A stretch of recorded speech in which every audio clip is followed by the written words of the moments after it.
The soldiers cheered as the train crossed the border into the state of Wisconsin. It had been a long trip from the south back to their homes in the north.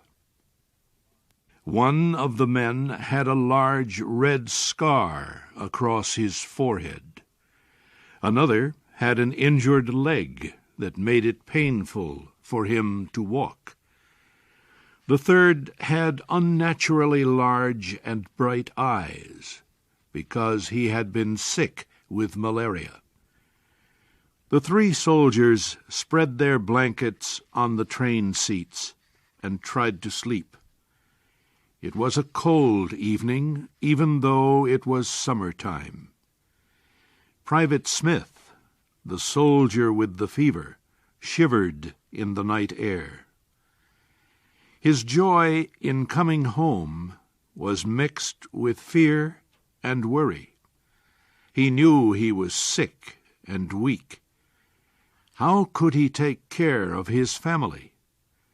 Where would he find the strength to do the heavy work all farmers have to do?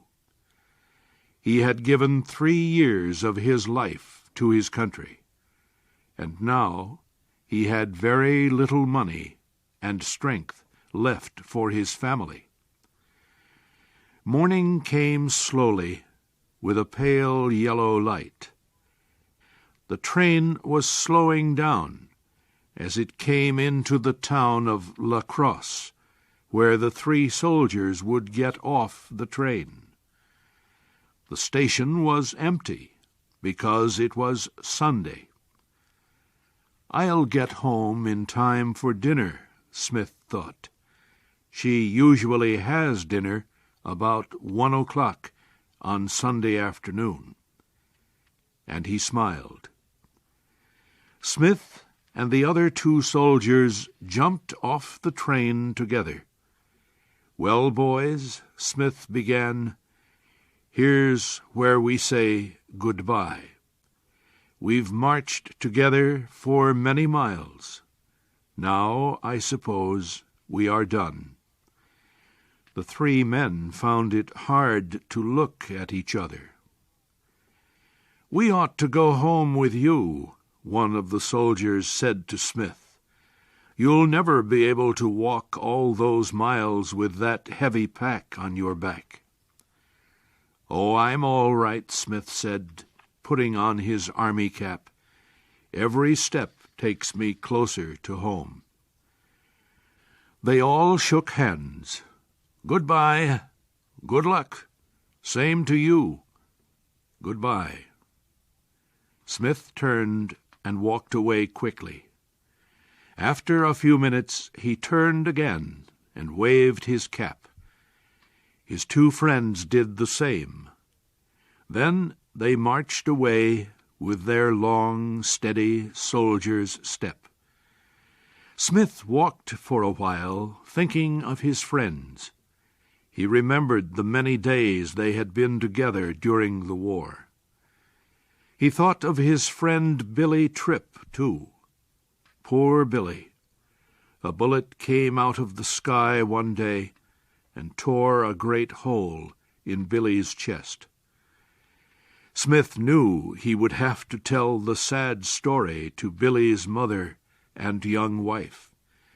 But there was little to tell. The sound of a bullet cutting through the air, Billy crying out, then falling with his face in the dirt. The fighting he had done since then had not made him forget the horror of that moment when Billy died. Soon the fields and houses became familiar. Smith knew he was close to home. The sun was burning hot as he began climbing the last hill. Finally he reached the top and looked down at his farm in the beautiful valley. He was almost home. Mrs. Smith was alone on the farm with her 3 children. Mary was 9 years old, Tommy was 6, and little Teddy had just turned 4. Mrs. Smith had been dreaming about her husband when the chickens awakened her that Sunday morning. She got out of bed, got dressed, and went out to feed the chickens. Then she saw the broken fence near the chicken house. She had tried to fix it again and again. Mrs. Smith sat down and cried. The farmer, who had promised to take care of the farm while her husband was away, had been lazy and dishonest. The first year he shared the wheat with Mrs. Smith, but the next year he took almost all of it for himself. She had sent him away. Now the fields were full of wheat, but there was no man on the farm to cut it down and sell it. 6 weeks before, her husband told her in a letter that he would be coming home soon. Other soldiers were returning home, but her husband had not come. Every day she watched the road leading down the hill. This Sunday morning she could no longer stand being alone. She jumped up, ran into the house, and quickly dressed the children. She carefully locked the door and started walking down the road to the farmhouse of her neighbor, Mrs. Gray. Mary Gray was a widow with a large family of strong sons and pretty daughters. She was poor, but she never said no to a hungry person who came to her farm and asked for food. She worked hard, laughed often, and was always in a cheerful mood. When she saw Mrs. Smith and the children coming down the road, Mrs. Gray went out to meet them. "Please come right in, Mrs. Smith. We were just getting ready to have dinner." Mrs. Smith went into the noisy house. Mrs. Gray's children were laughing and talking all at the same time. Soon she was laughing and singing with the rest of them. The long table in the kitchen was piled with food. There were potatoes, fresh corn, apple pies, hot bread, sweet pickles, bread and butter and honey. They all ate until they could eat no more. Then the men and children left the table. The women stayed to drink their tea. "Mamma," said one of Mrs. Gray's daughters, "please read our fortunes in the tea leaves. Tell us about our futures." Mrs. Gray picked up her daughter's cup and stirred it first to the left, then to the right. Then she looked into it with a serious expression. "I see a handsome man with a red beard in your future," she said. Her daughter screamed with laughter. Mrs. Smith trembled with excitement when it was her turn. "Somebody is coming home to you," Mrs. Gray said slowly. "He's carrying a rifle on his back, and he's almost there." Mrs. Smith felt as if she could hardly breathe. "And there he is," Mrs. Gray cried, pointing to the road. They all rushed to the door to look. A man in a blue coat, with a gun on his back, was walking down the road toward the Smith farm. His face was hidden by a large pack on his back. Laughing and crying, Mrs. Smith grabbed her hat and her children and ran out of the house. She hurried down the road after him, calling his name and pulling her children along with her. But the soldier was too far away for her voice to reach him.